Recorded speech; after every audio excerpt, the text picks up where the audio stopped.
O'zbekistondan Fransiyaga borish uchun Schengen vizasini vositachilarsiz olish deyarli imkonsiz bo'lib qolgan.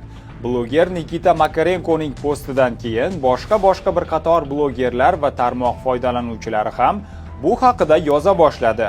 Eng ko'p bildirilayotgan e'tiroz quyidagicha: Fransiya vizasi uchun TLS kontakt viza markazi orqali hujjat topshirish uchun navbatga yozilish juda qiyin, oylar davomida kutsangiz ham bo'sh navbat vaqtlarini topa olmaysiz. Shunday sharoitda bir necha $100 evaziga navbat vaqtini olib beruvchilar paydo bo'lgan.